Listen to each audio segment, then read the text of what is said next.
got some floaters coming up. Ah!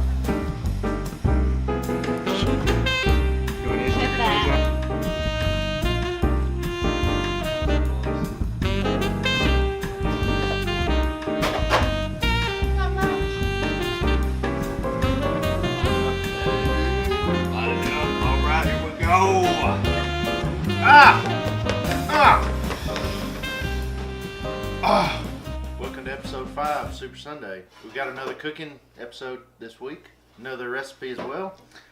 We're going to do stuffed bacon, apple, pork tenderloin with potatoes. Or what Chris was trying to say, apple and bacon stuffed pork loin with potato gnocchis. I guess all gnocchis are potato, but whatever. And a butternut squash and sage sauce. We're gonna throw some mushrooms and onions in there too. We're gonna go back to like the real fall type of cooking since it's still December. I guess it's still fall until winter. Let's get started. First thing we're gonna do, we're gonna roast off our potatoes in the oven. We got 4 russet potatoes. We're gonna dab a little bit of oil onto each one of these. And we're gonna make them all shiny. You can also boil the potatoes, but I don't know, I like the texture of it when you bake the potatoes. It's a little drier, makes for better gnocchi. And then we're gonna take some salt. Again, this is gonna keep that moisture level low on the potatoes. Gonna pull out a lot of the water while it's roasting in the oven. So much salt. You're not gonna eat any of this. This is just gonna be gone. All right, salted, oiled up potatoes, 350, probably about 45 minutes to an hour, probably close to an hour. And then next we're gonna get our squash roasting off. So next we're gonna get our squash in the oven after our potatoes. Butter squash really hard, so when you're cutting into it, be a little careful. I'm gonna go ahead and just take off just the tip of it to make slicing through it a little bit easier. Go right down the center. That reminds me of those other squash we had. Yeah, spaghetti squash. I'm gonna need a spoon, Chris. Pretty much all we're gonna do with this is we're gonna roast these off, get some chicken stock warmed up, put that in with these squash in a blender. It smells kind of like a cantaloupe. It is. They're very sweet squash. It's different than the other. But it's pretty much gonna be chicken stock, butter squash, mushroom, onions, and a little bit of cheese to go on those gnocchis. It's gonna be good. But then we're just gonna oil them up. I'm just gonna take a little oil. You pour it right there in the center. Oh my God, I put too much. Boop. Next, you're gonna put a little bit of oil in there. Get it all nice and oiled up. This has got way too much oil on it. You wanna make sure that you put it flesh side down. Now that we got them cut and coated with oil, we're gonna put it in the oven with our potatoes on 350. And again, we're gonna leave them in there. I guess we're gonna leave those for 45 minutes as well. About an hour until they get soft. It's all about the same, and then we'll check them and see how they're doing. So I'm gonna start cutting the bacon. We've got some applewood smoked bacon to kind of complement our recipe, as we've got apples in there. This is about a pound. No real measurement on that. We just took the rest that was in the pack. And so we're gonna cut this up in little pieces, dice it up. I'm gonna start frying it, and then he's gonna start cutting the onions and the apples, and those are also gonna go in there as we cook. I'm gonna dice up probably a half an onion, and we've really only got about maybe a third of a pork loin. There's only 3 of us eating tonight, but just depending on how many people you want to feed, you could definitely scale this up or down, and you can stuff it with pretty much whatever you want to stuff it with. We're just doing some applewood smoked bacon, apples, and onions, a little bit of sage. And the bacon doesn't have to be just terribly small. I mean, I'm just kind of just cutting straight through it, so the cubes are just, you know, about that big. But bacon will cook down a lot, so we're not real worried about the size. Once a little bit of fat renders out, I'll throw the onions in, cook them a little bit, and I'll get the apples cut up too. You don't have to worry about adding any kind of oil or anything to the bacon because it's got plenty of natural fat, so we're not going to add anything to it. The bacon's been cooking down. We've got it to start kind of getting a little color to it, and it's all separated, and a little shrinkage going on as well. And we're going to dump the half onion, or is that a whole Half an onion. Half an onion in here, and let that cook down. He's also cut some more onions. How many onions you got right here? Like 2.5. Got 2.5 onions here. He just didn't cut them hardly as fine because those are going with the potatoes. But these were cut really fine, diced up fine, and again, everything's gonna just cook together and cook down. So we're gonna get that cooked down some more and then put some apples in there once we get done. We're gonna cut these apples up. Just gonna cut the sides off. These are Honeycrisp apples as well. Really good apple, firm, sweet. But again, you can use whatever kind of apple you feel like using. So here's what they're cooking down like. Still got a long way to go, but those are cooking down. We've got our other onions over here, like we showed earlier for the potatoes. And then we've got our apples we're cutting. We're going to put those in there. So the onions are getting a little caramelized in there. A lot of caramelized. We're getting a lot of caramelized. We're going to go and throw these apples in now. Oh yeah. Soften them bad boys up. I'm also going to cut up a few sage leaves to go in there kind of more towards the end. I think everybody thinks about sage when they think about turkey and dressing. This is fresh sage, not that dried mess. It's a fuzzy leaf. It's real strong. We go to Publix, which is a sort of like a Whole Foods type place. It's really fresh, and so all the vegetables and fruits are all extremely fresh, and all these little herbs and things are just little plants we just buy out of a pack. So nothing's really terribly dry. Usually we're using the fresh stuff. So the apples are cooked. The bacon is looking pretty crispy. I took a little bit of that sage we chopped up. Put that right in there. It's just gonna get really quick flash fried by that bacon fat. That's what we're looking like. You got the apples kind of caramelized. The bacon's cooking, almost done, and we got onions in there, and they're basically disappeared being caramelized. A little sage as well. So we're at a good spot. We're gonna drain this fat off. Gonna pour it right through a little colander. And then just turn that back to the pan and just let it kind of cool down before you put in your pork. We're gonna get started on the pork next. Just a lean pork loin. And this is about probably a quarter of a whole pork loin, and they're about that big. But pretty much all we're gonna do, I'll try to do this anyways. You're just gonna slowly start to peel back this pork loin. And just try to get it really flat. I'll peel that one back that way.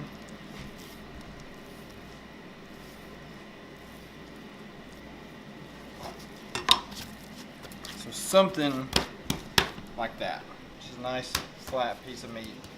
So now we're going to take our apple and bacon and onion mixture. Just put that all in the middle.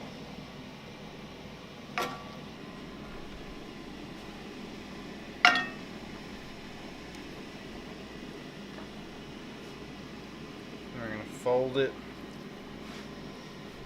and just kind of roll over itself. Just like that. A little pork hot pocket. Alright, so now we're going to truss the pork. Here we go, super easy. Got some good old kitchen twine. Gonna bring that down like that. Real simple overhead knot. Pull that tight. Now what you're going to do is you're going to do a simple little slip knot. Pretty much take this right side right here, flip that over like this. You're going to pull that under the pork. You're going to straighten that up, and pull that nice and tight. And then just repeat. I'm probably going to do about 4.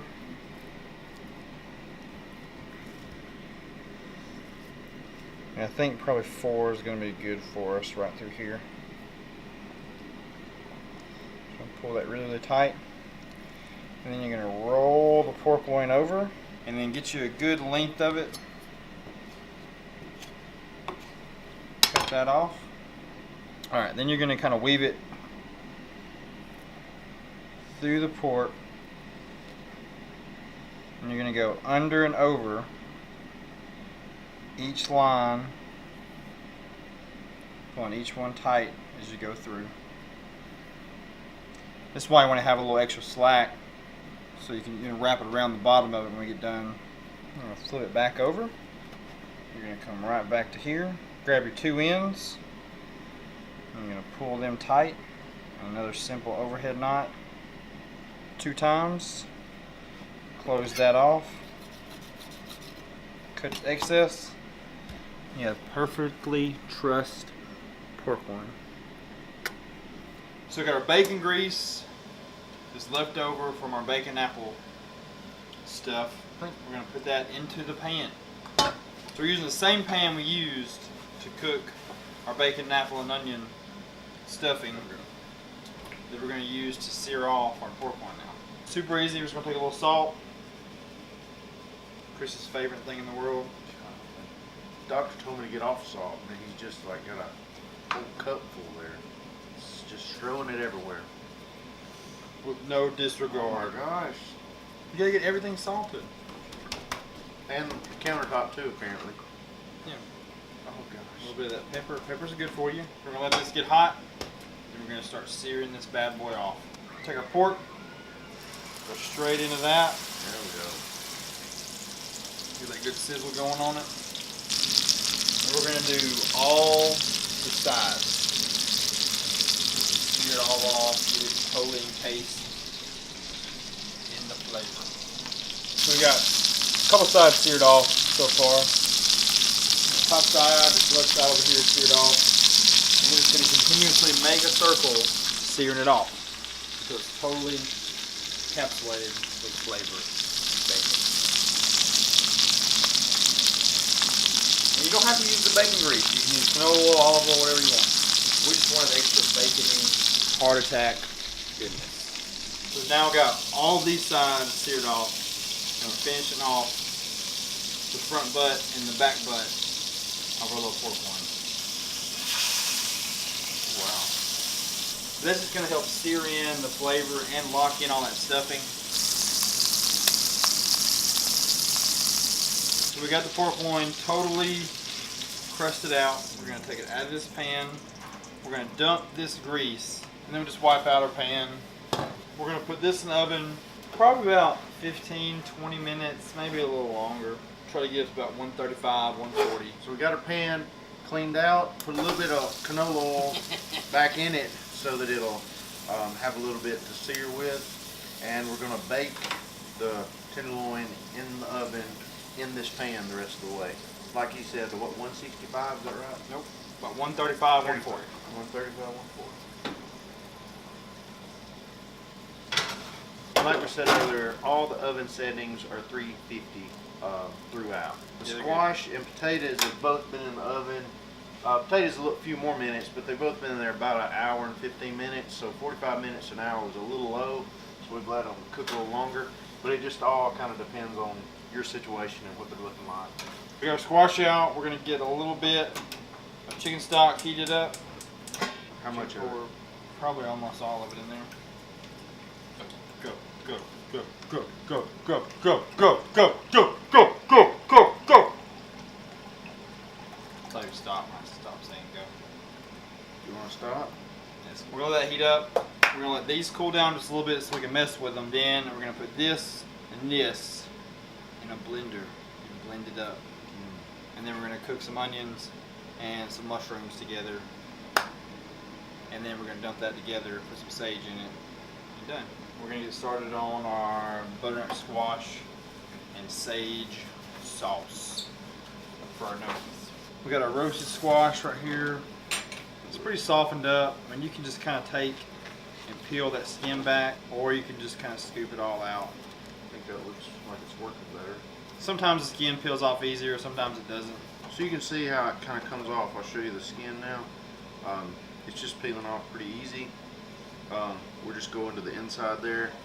It's kind of hard to see, but just a real thin skin. It's kind of like a potato. We're just kind of raking on the inside until we get to the edge and getting as much as we can off there. Chris has got us all scraped out now. This is just one squash, and it's a lot. Now we're going to go over to the blender. So we're here at the blender now. We're going to throw in our sage, about 7 or 8 leaves. Then we got our chicken stock. So we carefully poured our chicken. Now we're going to just throw in our squash. And this is just going to kind of be pretty much the sauce for the gnocchis when they get done. along with the mushrooms and the caramelized onions. This is probably gonna blow up in my face.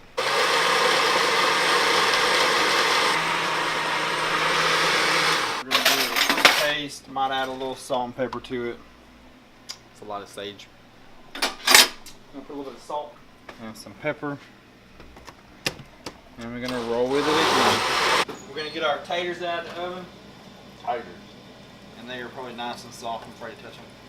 Oh yeah. They're nice and soft. We're gonna let them cool just a second. Oh, that probably tastes really good.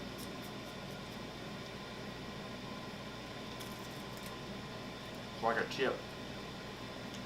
Like when you go to Five Guys and they've got the skin still on the tater with a bunch of salt. That's what it tastes like. See how salt's gone? We're not gonna get any of that. That's the good part. Even though my doctor said not to get it. So we got the potatoes out of the oven. We're gonna try to peel them without burning ourselves. Oh, Chris, look at that.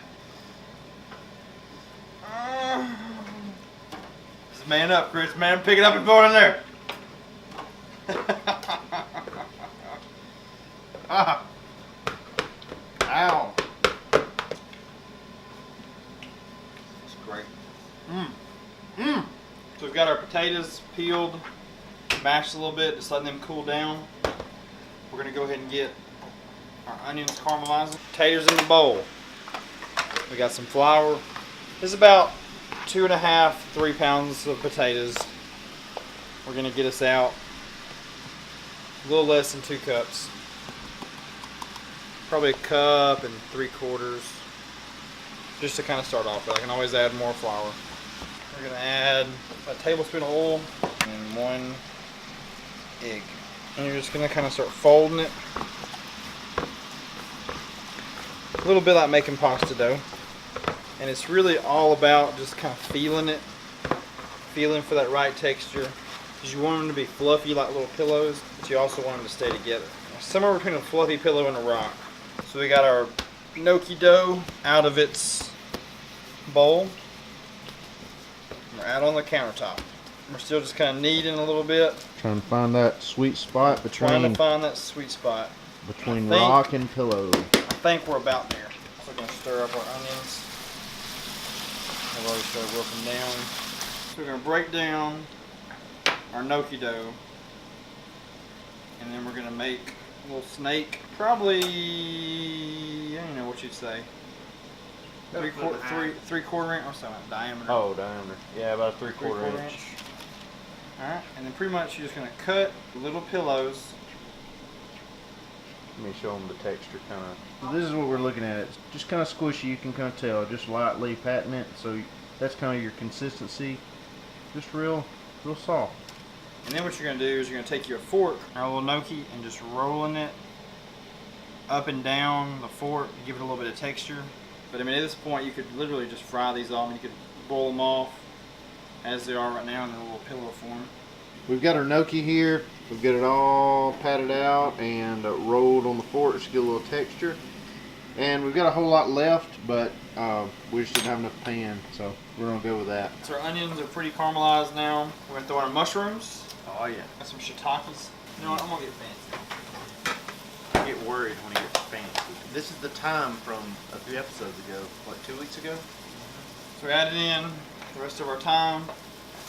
Now we get Chris to hand me our butternut squash and chicken stock and sage. Just pour it till I say stop. That's good. That's good. Now we're going to cut that on low. We're going to take the rest of our chicken stock. I think we added a little too much sage to it. I think this will kind of negate it just a little bit and just let it kind of simmer a little bit, clean up. The sauce is simmering. We've got our pot of boiling water, make it really, really salty. I've already got some salt in there. We got our gnocchis. I put them in the freezer for just a second. Now we're going to start dropping them in the boiling water, and they're going to kind of sink to the bottom. And you don't really want to crowd the pan up too much. I think we can probably get half of these. Pretty much just going to let them just kind of sit and just cook up. We got some floaters coming up. Now when they start floating, it means they're almost ready. Because that flour's got to cook out, the egg's got to cook out. At this point, I'll kind of stir the water up a little bit and just see if some more of them are just kind of stuck to the bottom, which it looks like they pretty much all were. Because they're all floaters now, except for some of them scragglers down at the bottom. We got our first batch of gnocchis done. It's real good. We tried it with our sauce here, and everything's tasting really nice. So we're gonna get our pork out now.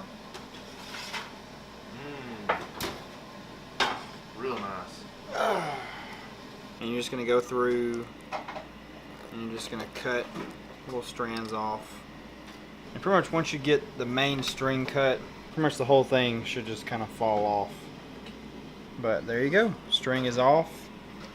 It is a perfect pork roulade. God, that's good. So our second batch of gnocchis is almost ready. We're gonna go and dump our first batch into our sauce. That real carefully fold those in to each other. Again, when you're doing this at home, just check them. Just take one out, cut it in half, and eat it. If it doesn't taste real doughy, real floury, you're pretty good. All right, we're gonna cut in this pork.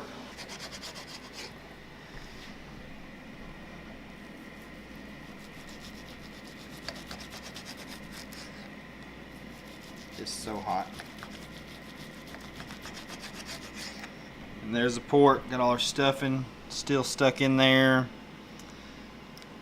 Still really moist and juice in the middle, juicy. All right, we're gonna do a little plate up really quick. I'm gonna wash my hands. So I got some Parmesan, some Asiago, grated cheese right at the end.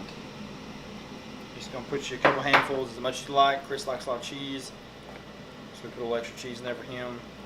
And again, just real smoothly, just fold all that cheesy goodness in. Take our plate now. We're gonna get us some onions, some gnocchis. Some gnocchis right there. You're just gonna take your pork, lay it just like that right there. If you want to, you can come over here and push all these gnocchis out of the way. Get you a little bit of that sauce. Kind of pour it on top of that pork. If you're trying to impress somebody, take you a few sprigs of thyme, put it right over the top, and you are golden. Thanks for watching Super Sunday episode 5. Come back next week. We'll have something else in store, but we're going to try out our little pork stuffed pork. See how it tastes. See ya. Thanks, guys. Who gets the pretty plate? We got some floaters coming up. Should be good. Do we need to stick our tongues out? Welcome to Waffle House. January, I think. This is episode 5, correct? Almost like gloves. Yeah, I'll have to get some more.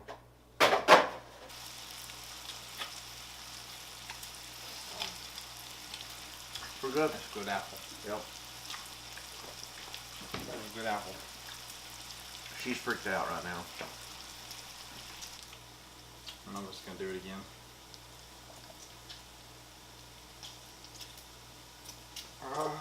See, we're being healthy. We've got bacon and fruit. Never say we wasn't healthy. Not much. You ready? Yep. Alright. Stop. Alright, we're rolling. Alright. Peter sponsor. Diet Pepsi because I'm fat.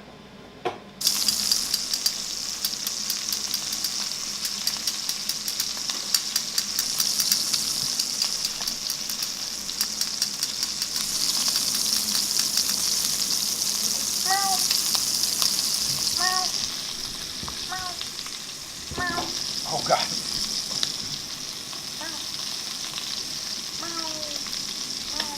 Light it up. Let it do. Light it up. All right, here we go. Ah! Ah!